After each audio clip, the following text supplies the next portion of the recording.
وكفى الصلاة والسلام على سيد الأنبياء والمرسلين أما بعد فأعوذ بالله من الشيطان الرجيم بسم الله الرحمن الرحيم قال الله سبحانه وتعالى في القرآن المجيد والفرقان الحميد قل إن صلاتي ونسكي ومحياي ومماتي لله رب العالمين لا شريك له وبذلك أمرت وأنا أول المسلمين صدق الله العظيم اللهم صل على محمد وعلى آل محمد كما صليت على إبراهيم وعلى آل إبراهيم إنك حميد مجيد اللهم بارك على محمد وعلى آل محمد كما باركت على إبراهيم وعلى آل إبراهيم إنك حميد مجيد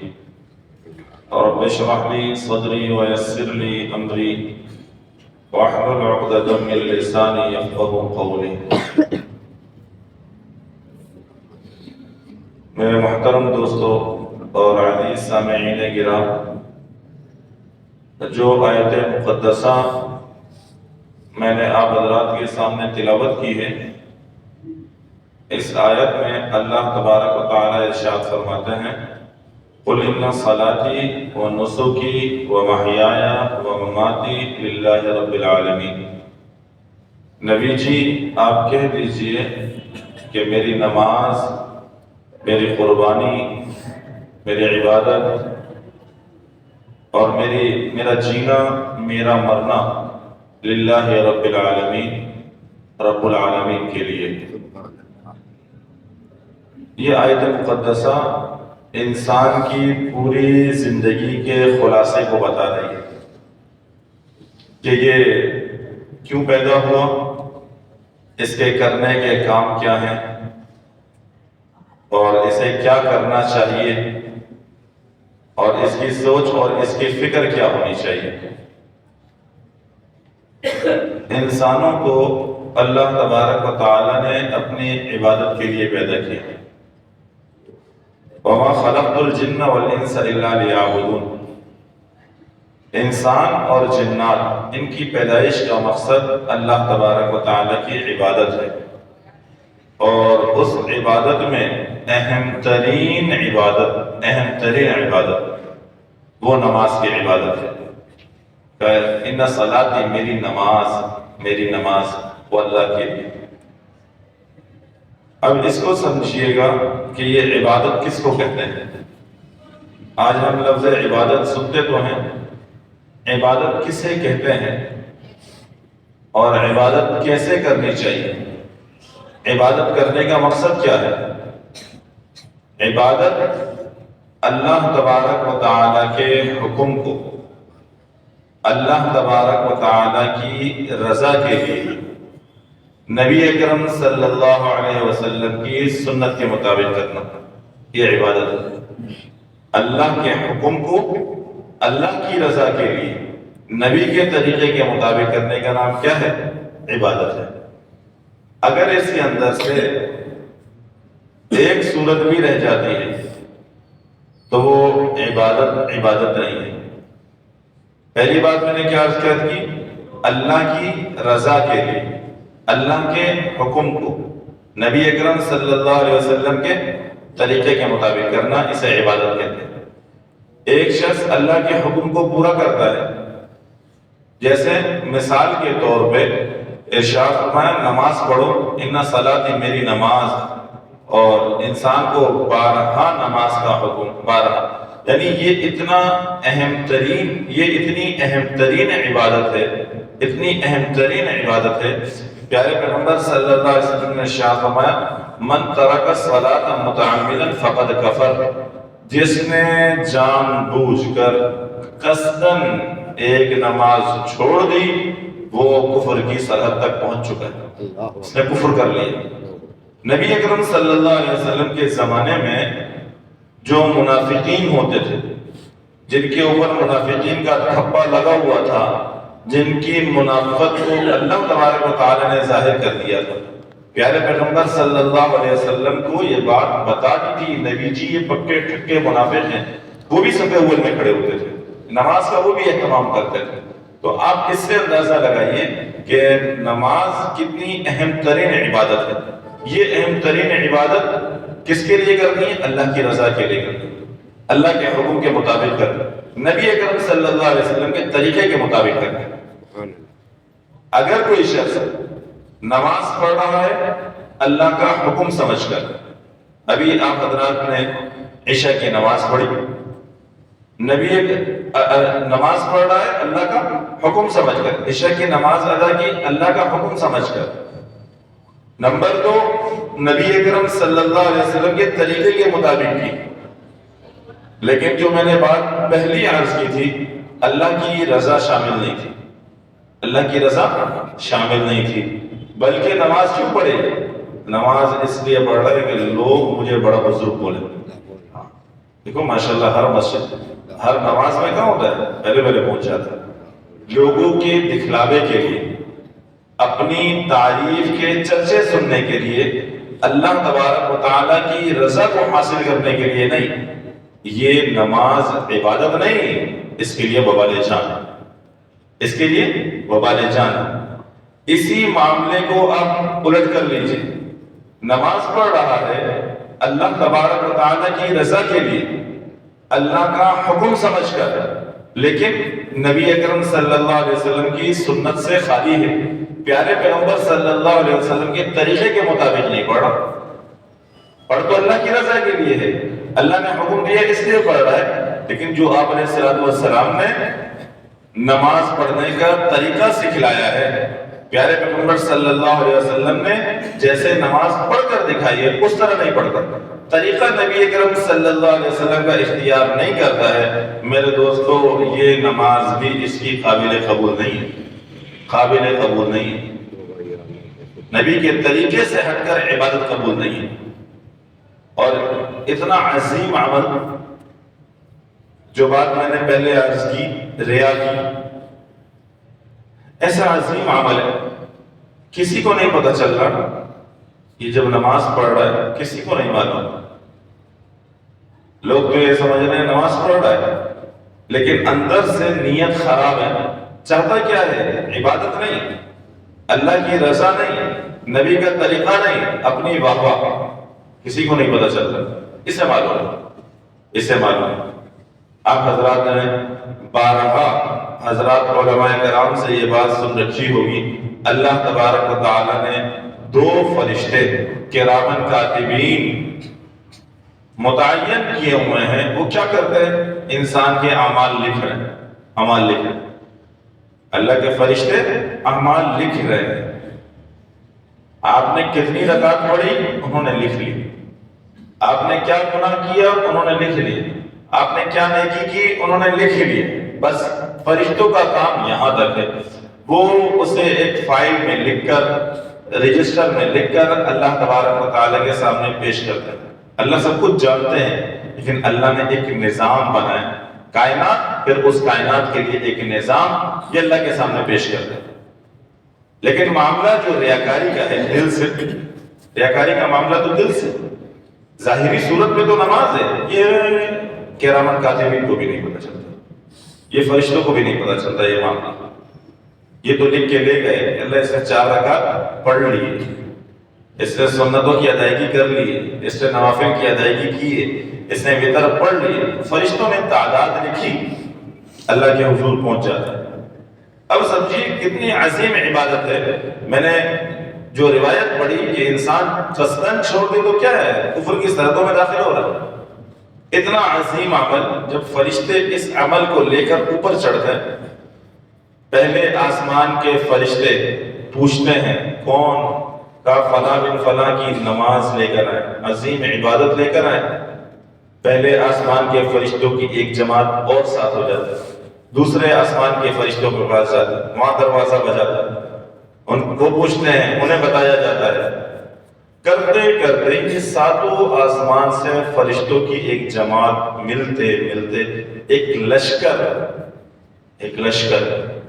اللہ تبارک و تعالیٰ کے سامنے اس عظیم عمل کو لے کر حاضر ہوتا ہے۔ اس عظیم عمل کو لے کر کیا ہوتا ہے؟ حاضر ہوتا ہے۔ اللہ باوجود جاننے کے پوچھتے ہیں کیا لے کر کے آئے ہو؟ اے اللہ فلاں بن فلاں کی کیا ہے عبادت، فلاں بن فلاں کی کیا ہے نماز ہے، قل ان صلاتی نماز ہے، نماز ہے۔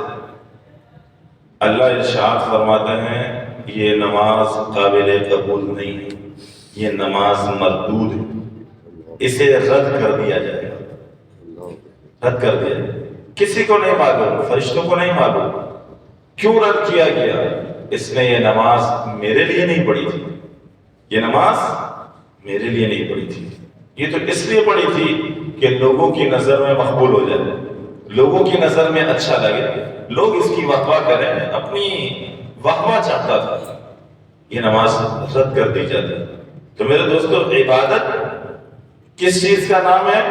اللہ تبارک و تعالیٰ کی رضا کے لیے، اللہ تبارک و تعالیٰ کے حکم کو نبی اکرم صلی اللہ علیہ وسلم کے طریقے کے مطابق کرنا، اسی کا نام عبادت ہے۔ اب کوئی بھی عبادت، کوئی بھی عبادت، وہ عبادت نماز کی عبادت ہو، وہ عبادت حج کی عبادت ہو، وہ عبادت جہاد کی عبادت ہو، وہ کوئی بھی عبادت ہو، اس عبادت کے اندر ان تین باتوں کو سوچ لیجئے۔ میں عبادت کرنے جا رہا ہوں کس کے لیے؟ اللہ کے لیے۔ حکم کس کا ہے؟ میرے رب کا ہے۔ اور طریقہ کس کا اختیار کروں گا؟ نبی اکرم صلی اللہ علیہ وسلم۔ تو یہ عبادت تو قابل قبول ہے، لیکن اگر انسان افراط و تفریط کا شکار ہو جائے، اس سے باہر نکل جائے اور اس کے ذہن میں، اس کے خیال میں یہ بات آئے کہ میں ایسے کروں تو زیادہ بہتر ہے، اللہ کے نبی نے ایسا کیا تھا، تو یہ عبادت اس کی قابل قبول نہیں ہے۔ امت کو یہاں سے ایک بہت بڑا دھوکہ لگا، بہت بڑا دھوکہ لگا۔ مسلمانوں کا ایک بہت بڑا طبقہ ایسا ہے جو افراط و تفریط کا شکار ہے، جنہوں نے عبادت سمجھ کر اپنی نفسانی خواہش کو پورا کرنا شروع کر دیا، اپنی نفسانی خواہش کو پورا کرنا شروع کر دیا۔ وہ یہ سمجھنے لگے کہ یہ عبادت ہے۔ بارہا ہمیں ربیع الاول کے مہینے میں یہ دیکھنے کو خوب ملتا ہے، اس کا عبادت سے کوئی تعلق نہیں، صرف نفسانی خواہش ہے جسے عبادت سمجھ کے کر رہے ہیں، جسے اجر اور ثواب سمجھ کر کر رہے ہیں، اور اس کے اندر اجر اور ثواب نہیں ہے۔ یہ تینوں باتیں جب موجود ہوں، اللہ کی رضا بھی، اللہ کا حکم بھی، نبی کا طریقہ بھی، اب چوتھی بات یقیناً کوئی بھی عبادت ہے، چاہے وہ نماز ہے، روزہ ہے، حج ہے، زکوٰۃ ہے، دیگر کوئی بھی اعمال ہے، اللہ تبارک و تعالیٰ نے ان اعمال کے کرنے پر اجر رکھا ہے، اجر رکھا ہے، اسے ثواب کی لالچ، اجر کی لالچ میں کرے، اللہ سے ثواب کی امید رکھے، میں نے اس لیے پڑھا، اس پر مجھے یہ اجر ملے گا، کہ اللہ سے امید رکھے، امید رکھے، امید رکھے اللہ مجھے اس پر یہ اجر دے گے، تو پھر اس کا عبادت کے اندر جی لگے۔ اب سمجھیے عبادت میں نے کیا بات ذکر کی؟ نماز یہ اہم ترین عبادت ہے، اہم ترین عبادت، اس کے اندر کوتاہی نہ ہو۔ جس نے اس میں کوتاہی کی، باقی عبادتیں اس کی سست پڑ جائیں گی، ڈھیلی ہو جائیں گی۔ یہی وجہ ہے نبی اکرم صلی اللہ علیہ وسلم کے زمانے میں منافقین کہاں صف اول میں کھڑے، تصور ہی نہیں تھا نا صحابہ کے کہ نماز رہ جائے۔ آج تو مسلمانوں کا بہت بڑا طبقہ اس سے غافل ہے، نماز رہ جائے، مسلمان ہے، مسلمان سے نماز رہ جائے، یہ کیسے ممکن ہے؟ آج تو آپ مت پوچھیں، دیکھ کر امت کے اس حال کو اندر سے دل اٹھتا ہے۔ یہ جو آج امت پر حالات بنے ہوئے ہیں، یہ ایسے تھوڑی بنے ہوئے ہیں، اس کے پیچھے بہت ساری ہماری نافرمانیاں شامل ہیں، بہت سارے ہمارے گناہ شامل ہیں۔ اپنی عبادت کو اللہ کے، نماز اہم ترین عبادت، اب جو بھی عبادت کرے اس کے اندر ان باتوں کو ملحوظ نظر رکھے۔ نمبر 2 بات، دوسری بات جو قرآن میں ذکر کی، ارشاد فرمایا وَنُسُكِ، یہ نسک لفظ کئی معنوں کے لیے بولا جاتا ہے۔ آپ نسک، صلاۃ کا معنی نماز، نسکی میری عبادت، میری قربانی، میرا زہد، میرا تقوی، میرا سب کچھ چھوڑ دینا اللہ کے لیے، کچھ بھی نہیں رہا اس کے اندر، میرا سب کچھ کیا ہے؟ اللہ کے لیے۔ اللہ کے لیے. میں تقوی اختیار کس کے لیے کر رہا ہوں؟ اللہ کے لیے. اللہ نے اعضاء و جوارے دیے ہیں، اللہ نے آنکھیں دی ہیں، بینائی موجود ہے، بد نظری کر سکتا ہے، قدرت حاصل ہے، اختیار موجود ہے، لیکن اپنے آنکھوں کے شٹر کو گرا دیتا ہے. اللہ نے جو پردے لگائے ہیں ان کو نیچے کر دیتا ہے، کوئی نہیں دیکھ رہا، کسی کو نہیں پتا چل رہا. وہ اللہ جانتا ہے. یعلم خائنۃ الاعین وما تخفی الصدور. آنکھوں کی خیانت کو جانتا ہے، اور اس خیانت کے بعد تمہارے دل کے اندر جو اٹھنے والے خیالات ہیں اللہ اس سے بھی واقف ہے، اللہ اسے بھی جانتا ہے. تو یہ تقوی کس کے لیے اختیار کر رہا ہے؟ اللہ کے لیے، اللہ کے لیے. یہ پرہیزگاری کس کے لیے؟ اللہ کے لیے. گناہوں سے بچنا کس کے لیے ہے؟ اللہ کے لیے. گناہوں کو چھوڑ دینا کس کے لیے؟ اللہ کے لیے. قدرت کے باوجود اللہ نے اسے قدرت دی ہے، اختیار موجود ہے، لیکن کر اس لیے نہیں رہا کہ میرا اللہ ناراض نہ ہو جائے، اللہ ناراض نہ ہو جائے. یہ کام سارے چھوڑنے کس کے لیے؟ قربانی کس کے لیے؟ اللہ کے لیے. دو باتیں ہو گئی، دو باتیں باقی ہیں. سمجھیے اس آیت میں 4 باتیں ذکر ہیں. ان کا تعلق عبادات سے، معاشرت سے. اب ارشاد فرمایا وَمَحْيَايَ وَمَمَاتِي، میرا جینا اور میرا مرنا یہ اللہ کے لیے. میرا جینا، میرا مرنا اللہ کے لیے. یہاں ایک بات سمجھنے کی، جینے میں تو بات سمجھ میں آتی ہے کہ انسان اپنی زندگی کو اللہ تبارک و تعالیٰ کی رضامندی کے لیے لگا دے، اپنی زندگی کو اللہ تبارک و تعالیٰ کے حکم کے تابع کر دے، اپنی زندگی کو شریعت کے مطابق گزارنا شروع کر دے، اپنی زندگی کو نبی اکرم صلی اللہ علیہ وسلم کی سنتوں کے مطابق گزارنا شروع کر دے، تو اس کی زندگی کیا ہو جائے گی؟ اللہ کے لیے ہو جائے گی. یہ تو بات سمجھ میں آئی. زندگی کس کے لیے؟ اللہ کے لیے.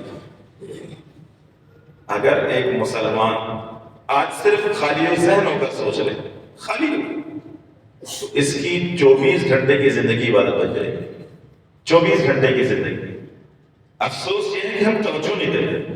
ہم نے عبادت کو، اللہ تبارک و تعالیٰ کے حکم کو، نبی اکرم صلی اللہ علیہ وسلم کے طریقے کو اپنے سر پر سوار کر لیے.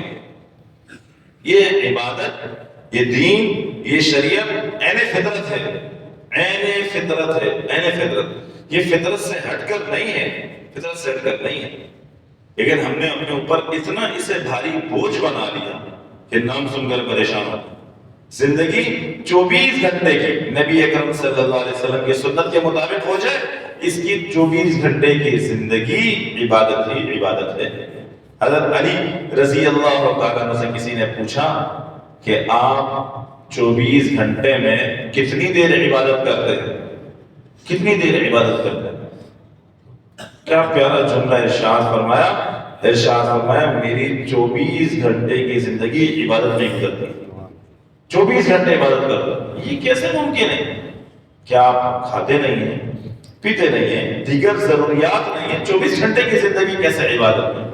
ارشاد فرمایا میری 24 گھنٹے کی زندگی میرے پیارے صلی اللہ علیہ وسلم کے طریقے کے مطابق ہوتی. ایک مسلمان کھاتا آپ علیہ السلام کے طریقے کے مطابق، سوتا نبی اکرم صلی اللہ علیہ وسلم کے طریقے کے مطابق، قضاء حاجت کے لیے پیارے پیغمبر صلی اللہ علیہ وسلم کے سنتوں کے مطابق جاتا، مسجد میں داخل ہوتا ہے سنت کے مطابق، مسجد سے باہر نکلتا ہے سنت کے مطابق، راستے پر چلتا ہے نبی اکرم صلی اللہ علیہ وسلم کی سنت کے مطابق. اس نے جو چلنے کا انداز اختیار کیا ہوا ہے وہ بھی اللہ کے نبی صلی اللہ علیہ وسلم کے طریقے کے مطابق. 24 گھنٹے یہ پیارے پیغمبر صلی اللہ علیہ وسلم کی سنتوں کو چن چن کر، ڈھونڈ ڈھونڈ کر کر رہا ہے. میرے دوستو اس کی 24 گھنٹے کی زندگی عبادت ہے. اتنا آسان تو زندگی تو اس طرح گزار سکتا ہے. یہ بات تو سمجھ میں آ گئی. لیکن مرنا تو کسی کا نہیں پتا کس پر مرنا، کس پر یہ تو کوئی نہیں بتا سکتا. ویسا اوقات ہم دیکھتے ہیں ایک مسلمان، آپ حضرات کے بھی تجربے میں رہا ہو، نہیں ہے تو آپ کسی ایسے ڈاکٹر سے جو آئی سی یو کے اندر ہے کبھی ملاقات کر کے دیکھیں، وہ آپ کو بہت ساری چیزیں بتائیں گے. مسلمان گھرانے کا فرد ہے، زندگی مسلمانوں کے ساتھ گزاری، لیکن ویسا اوقات مرتے وقت کلمہ کفر کے بیٹھتے ہیں. اللہ خاتمہ بالخیر نہیں ہوتا، خاتمہ بالخیر نہیں ہوتا. جو شخص یہ چاہتا ہے خاتمہ بالخیر، خاتمہ بالخیر، خاتمہ بالخیر سے کیا مانا کہ اس کا خاتمہ ایمان پر ہو، مرتے وقت اسے کلمہ نصیب ہو جائے۔ چاہت ہے ہماری؟ نہیں، کس کس کی چاہت؟ چاہت ضرور رکھتے ہیں کہ ہمارا خاتمہ کیا ہو؟ خیر پر، خیر پر، ہمارا مرنا ایمان پر ہو۔ چاہتے ہم بھی، چاہتے ہم بھی، لیکن میرے دوستو اس کے لیے تھوڑی سی ایک محنت کی ضرورت ہے، تھوڑی سی ایک کوشش کی ضرورت ہے۔ جو انسان اپنی زندگی جس حال میں گزارتا ہے، جو انسان اپنی زندگی جس حال میں گزارتا ہے، موت اس کی اسی حال میں واقع ہوتی ہے، اللہ اکبر، اسی حال میں۔ ایک شخص ایسا ہے جس کی زندگی نبی اکرم صلی اللہ علیہ وسلم کی سنتوں کے مطابق ہے، اس کو اٹھنا بیٹھنا آپ علیہ السلام کی سنتوں کے مطابق ہے، تو میرے دوستو مرتے وقت سے کلمہ نصیب ہو جائے گا۔ ایسا شخص جس کی زندگی کا معمول تھا روزانہ ہزاروں کے حساب سے ذکر کرتا، اس کی زبان اللہ تبارک و تعالیٰ کے ذکر سے خالی نہیں رہتی، اللہ کے ذکر سے ہمیشہ تر رہتی ہے، مرتے وقت بھی اس کی زبان اللہ تبارک و تعالیٰ کے ذکر سے تر رہے گی، اسے کلمہ نصیب ہو جائے گا۔ وہ کلمہ نصیب کیسے ہوگا میں آگے آپ کو روایت سناؤں گا، انشاءاللہ بات سمجھ میں آ جائے گی۔ جیسے انسان زندگی گزارتا ہے، موت کے وقت میں اس پر ایسے ہی حالات آ جاتے ہیں۔ بعض لوگ آپ نے سنا ہوگا مرتے وقت گالیاں دینے لگ جاتے ہیں، بعض لوگ مرتے وقت گانا گنگنانے لگ جاتے ہیں۔ جس پر زندگی گزاری ہے نا، موت اسی حال پر آ جاتی ہے۔ اگر چاہتے ہیں اپنی موت کو اچھا کریں، موت کو اچھا کریں، تمنا تو ضرور رکھتے ہیں، لیکن میرے دوستو اس کے لیے تیاری کچھ نہیں، تیاری کچھ نہیں۔ آج ہماری چاہت جب یہ بن جاتی ہے کہ ہمارا مستقبل اچھا ہو، ہمارا فیوچر اچھا ہو، 60 سال 70 سال کی زندگی، اس کے لیے ہم کیسے پلاننگ کرتے ہیں؟ باپ سے جو کوتاہیاں رہ گئی وہ چاہتے ہیں میرے بچے میں وہ کوتاہیاں نہیں، تاکہ اسے مستقبل اچھے سے اچھا ہو، بہتر سے بہتر ہو، اور یہ ایک بہترین زندگی گزارے، معاشرے میں عزت کے ساتھ رہے، سر اٹھا کر جیے۔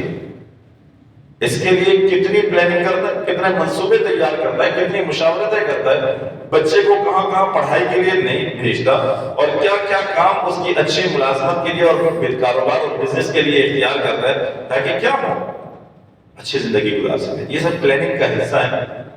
لیکن میرے دوستو ان ساری پلاننگ کے اندر، ان سارے منصوبے کے اندر ہماری آخرت کا کوئی منصوبہ نہیں ہوتا، ہماری موت کا کوئی منصوبہ نہیں ہوتا، آخرت کی کوئی پلاننگ نہیں ہوتی، ہمارا ذہن اس طرف چاہتا ہی نہیں۔ اور پھر یہ یقین رکھیں کہ ہمیں مرتے وقت کلمہ نصیب ہوگا۔ آپ یاد رکھ لیجئے، جب روزانہ کی بنیاد پر اس پر تیاری ہے، روزانہ کی بنیاد پر، آج اگر مجھے موت آ جائے تو کیا ہوگا؟ تھوڑی دیر کے لیے سوچیں، اگر آج میں مر جاؤں تو میرے گناہ زیادہ ہے، میری نیکیاں زیادہ ہیں، مرتے وقت مجھے کلمہ نصیب ہوگا نہیں ہوگا، میں کسی ایسے گناہ میں تو مبتلا نہیں، میں نے کسی کے ساتھ ظلم اور زیادتی تو نہیں کی، کہیں حقوق اللہ حقوق العباد کے اندر میں نے کوئی زیادتی تو نہیں کی ہوئی ہے، ایسا نہ ہو میرا یہ گناہ مرتے وقت میرے لیے وبال جان بن جائے، وبال جان بن جائے، زبان بند ہو جائے، کوشش کے باوجود جاری نہ ہو سکے۔ تھوڑی دیر کے لیے روزانہ سوچیں، پھر آپ اپنی زندگی کے اندر انقلاب دیکھیں، اس لیے کہ یہ آخرت کی تیاری کا پہلا مرحلہ ہے۔ سب سوچے تو صحیح، فکر تو پیدا کریں۔ جب یہ فکر ہوگی، جب یہ فکر ہوگی، آخرت بن جائے، آخرت بن جائے، میرے دوستو اللہ تبارک و تعالی اپنے بندے کے گمان کے مطابق فیصلہ فرماتا ہے۔ ایک بندہ چاہتا ہے اللہ میری آخرت بن جائے، ایک یہ چاہ رہا ہے اللہ راضی ہو جائے، اللہ اس سے کیوں راضی نہیں ہے؟ اللہ تبارک و تعالیٰ کی رحمتیں تو بہانہ ڈھونڈتی ہیں اپنے بندوں کی بخشش کے لیے، کوئی ایک موقع مل جائے اللہ معاف فرما دے، اللہ معاف فرما دے۔ تو جس طرح کی انسان زندگی گزارتا ہے اسی طرح کی اس پر موت آتی ہے، اسی طرح کی اس پر موت آتی ہے۔ جو یہ چاہتا ہے کہ موت اچھی ہو جائے اپنی زندگی کو اچھا گزار لے۔ ایک روایت میں پیارے پیغمبر صلی اللہ علیہ وسلم نے ارشاد فرمایا کہ جب انسان مرنے لگتا ہے کئی انتقال کے وقت آپ حضرات نے بھی لوگوں کو دیکھا ہوگا، جب مرنے لگتا ہے عین موت کے وقت جب نزع طاری ہوتی ہے، کبھی کبھی آپ دیکھیں انسان کے چہرے پر مشکل حالات کے آثار نظر آتے ہیں، پریشان ہو رہا ہو، پریشان ہو رہا ہو، زبان سے تو کچھ نہیں کہہ پا رہا ہو، لیکن اثرات ایسے ظاہر ہو رہے ہیں، اثرات ایسے ظاہر ہو رہے ہیں۔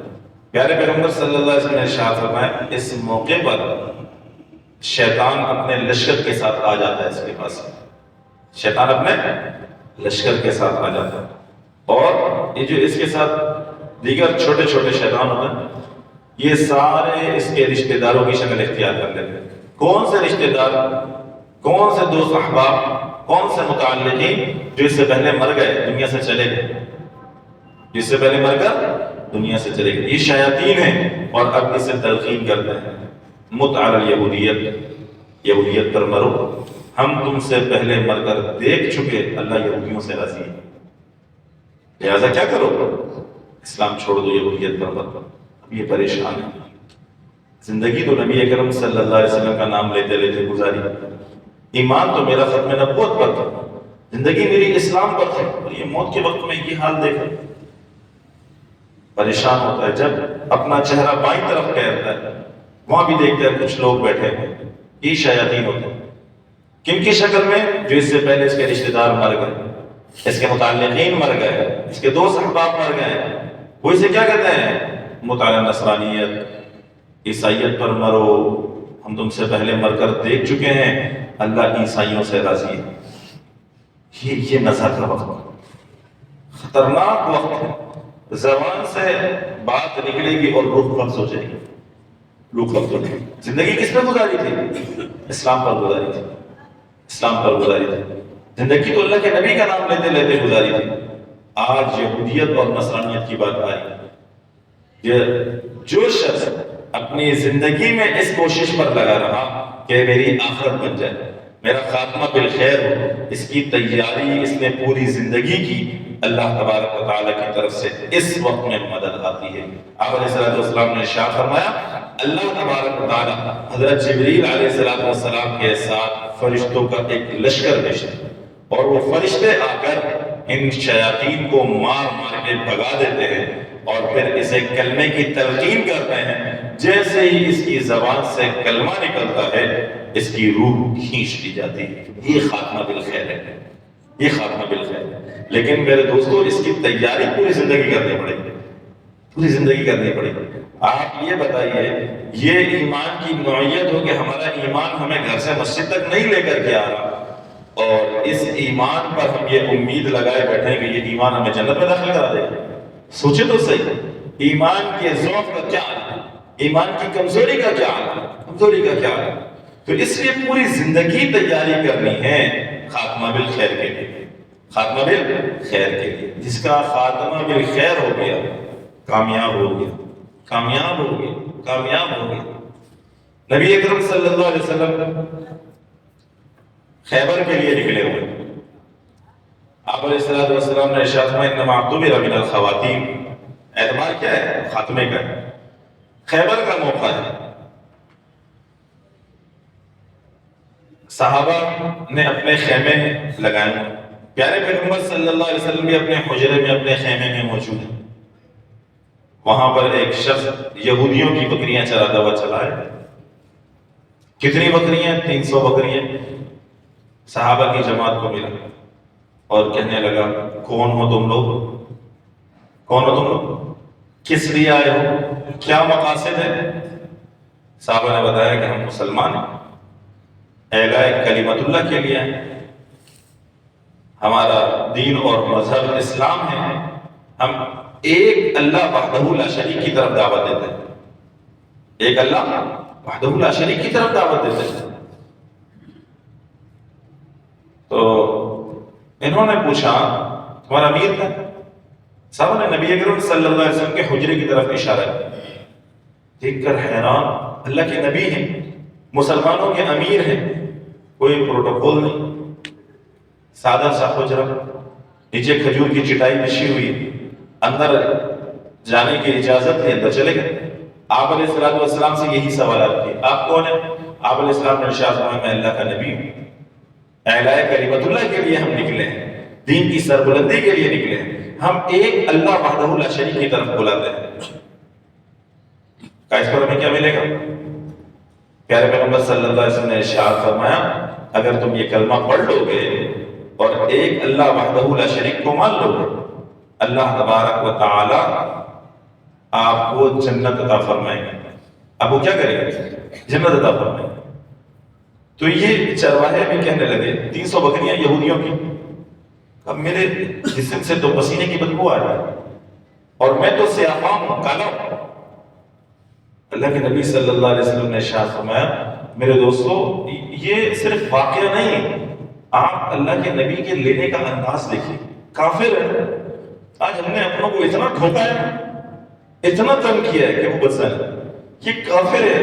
آپ علیہ السلام نے ارشاد فرمایا جب آپ یہ کلمہ پڑھ لو گے آپ ہمارے بھائی ہو، آپ ہمارے کیا ہو؟ بھائی ہو، بھائی ہو۔ اور اللہ تبارک و تعالی آپ کے پسینے کی بدبو کو جنت کی خوشبو سے تبدیل کر دیں گے، اللہ آپ کے چہرے کی سیاہی کو جنت کے نور سے بدل دیں گے۔ یہ سننا تو خوش ہو، میں اللہ کے نبی کا بھائی ہوں، مجھے یہ ملے گا۔ ارشاد فرمایا بتائیے حکم کیا ہے؟ کلمہ پڑھنے کا مسلمانوں حکم کیا ہے؟ امانت کی پاسداری کو دیکھیں۔ نبی اکرم صلی اللہ علیہ وسلم نے ارشاد فرمایا پہلے یہ یہودیوں کی 300 بکریاں واپس کر کے، 300 بکریاں واپس کر کے پھر آپ کو حکم بتاتے ہیں۔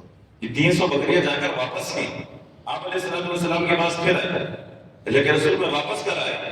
آپ علیہ السلام نے ارشاد فرمایا ابھی تو رمضان کا مہینہ نہیں کہ روزے آپ پر فرض اور کسی نماز کا وقت بھی نہیں، اس وقت میں تو ہم جہاد کر رہے ہیں، جہاد کا روزہ، جہاد کیا شہید ہو گئے، جہاد کیا شہید ہو گئے۔ صحابہ کہتے ہیں جب ہم نے لاشیں ایک طرف کرنا شروع کی، ان کی جب باری آئی تو نہیں پہچان رہے، ہم اللہ کے نبی کے پاس چلے جائے، اللہ کے رسول ایک شخص ایسا ہے جس کو ہم جانتے نہیں، جو ہمارے ساتھ صحابہ کا لشکر آیا اس میں نہیں تھے، ہم نہیں پہچان رہے۔ آپ علیہ السلام نے جب دیکھا تو پہچان لی اور ارشاد فرمایا کہ میرے صحابہ اس پر گواہ ہے نا، اللہ نے اسے جنت میں داخل فرما دیا اور میں اللہ کا نبی دیکھ رہا ہوں اللہ تبارک و تعالی نے اس کے پسینے کی بدبو کو جنت کی خوشبو سے تبدیل کر دیا، اللہ نے اس کے چہرے کی سیاہی کو جنت کے نور سے بدل دیا ہے، بدل دیا۔ یہ ہے انما قبل من الخواتین، اعتبار خاتمے کا۔ یہی وہ صحابی ہیں جنہوں نے کوئی نماز نہیں پڑھی، جنہوں نے کوئی روزہ نہیں رکھا، کوئی زکات نہیں دی، کوئی حج نہیں کیا، کوئی حج نہیں کیا، لیکن کیا ہوا؟ خاتمہ بالخیر ہوا، خاتمہ بالخیر ہوا۔ تو جو یہ چاہتا ہے کہ میری زندگی اور میری موت اچھی ہو جائے، ومحیایا ومماتی، میری موت اچھی ہو جائے، خاتمہ بالخیر ہو جائے، تو میرے دوستو اس کو اپنی زندگی کے اندر تیاری کرنی پڑے گی، زندگی کے اندر تیاری کرنی پڑے گی۔ کیا کرنا پڑے گا؟ اللہ کی عبادت کرنی پڑے گی، اللہ کے حکم کو ماننا پڑے گا، اللہ کی رضا کے ساتھ ماننا پڑے گا، نبی کے طریقے کے مطابق ماننا پڑے گا۔ پھر کس اللہ کی عبادت کریں؟ آخری بات کر کے اپنی بات کو پورا کریں۔ یہ جو پوری آیت ہے قُلْ إِنَّ صَلَاتِي وَنُسُكِي وَمَحْيَايَ وَمَمَاتِي لِلَّهِ رَبِّ الْعَالَمِينَ، رب العالمین کے لیے۔ پھر ساتھ ارشاد فرمایا لا شریک لہ، اس کا کوئی شریک نہیں ہے، اس کا کوئی شریک نہیں ہے۔ اب اس بات کو سمجھے، اس کا کوئی شریک نہیں ہے، وہ ایک اکائی ہے، تنہا ہے، یکتا ہے، وہ ایک اکائی ہے۔ اللہ تنہا ہے، اللہ یکتا ہے، تو کیا ہونا چاہیے؟ عبادت بھی، قربانی بھی، زہد و تقوی بھی، پوری زندگی کس کے لیے ہونی چاہیے؟ اس اللہ کے لیے ہونی چاہیے جو ایک اکائی ہے، جو تنہا ہے، جو یکتا ہے۔ اگر وہ تنہا اور یکتا نہیں ہوتا، اگر اللہ کئی اکائیوں میں تقسیم ہوتا، کئی اللہ ہوتے، تو کیا ہوتا؟ نماز ایک اللہ کے لیے، روزہ ایک اللہ کے لیے، حج ایک اللہ کے لیے، دیگر عبادت ایک اللہ کے لیے، ذکر ایک اللہ کے لیے۔ ارشاد فرمایا نہیں، اللہ ایک ہی ہے، ایک ہی۔ یہ جتنی چیزیں ہوں یہ جتنی عبادتیں ہوں، جتنے معاملات ہوں، وہ اللہ کی رضا کے لیے ہوں۔ تو میرے دوستو اپنے زندگی کو تیار کیجئے اللہ تبارک و تعالیٰ کی عبادت کے لیے، اور اس عبادت کو سمجھ کر کیجئے کہ عبادت نام کس چیز کا ہے، عبادت نام کس چیز کا ہے۔ اللہ کا ذکر کریں، سمجھ کر کریں، سمجھ کر کریں، سوچ کر کریں۔ آج ہم ذکر کرتے ہیں میرے دوستو، ہم کہتے ہیں اللہ اکبر، اللہ بڑے، یہ بھی ذکر اللہ اکبر، اللہ بڑے، کتنے بڑے، اللہ آپ تو اتنے بڑے، میری سوچ سے بھی بڑے، میری سوچ وہاں تک نہیں جا سکتی، اللہ اتنے بڑے۔ کبھی یہ سوچا ہے؟ یہ سوچ کر ذکر کریں، یہ سوچ کر ذکر کریں۔ ہم کہتے ہیں الحمدللہ، تمام تعریفیں کس کے لیے؟ اللہ کے لیے ہیں، اللہ کے لیے۔ کتنی تعریفیں ہیں؟ کہ اللہ وہ تو تعریفیں بیان کرنے سے بھی میں ناقص ہوں، میں کمزور، کیا تعریف کروں، میں ناقص تو ناقص تعریف ہے۔ آپ کی تعریف تو ایسی تعریف ہے جو آپ کی شائن شان کے لائق ہے۔ اس سوچ کے ساتھ ذکر کریں، ایک ہدف بنا کر عبادت کریں، معلوم ہو کہ عبادت کیوں کی جا رہی ہے، کیوں کی جا رہی ہے، عبادت کس چیز کا نام ہے۔ تو اپنی 24 گھنٹے کی زندگی کو نبی اکرم صلی اللہ علیہ وسلم کی سنتوں کے مطابق لانا، اللہ کی رضا کے لیے، اللہ کے حکم کے مطابق۔ پھر جب انسان کی موت کا وقت آئے گا، اللہ تبارک و تعالیٰ کی طرف سے مدد اور نصرت آئے گی، اور انشاءاللہ خاتمہ بالخیر ہوگا۔ اللہ تبارک و تعالیٰ ہم سب کو سمجھنے عمل کرنے کی توفیق عطا فرمائے۔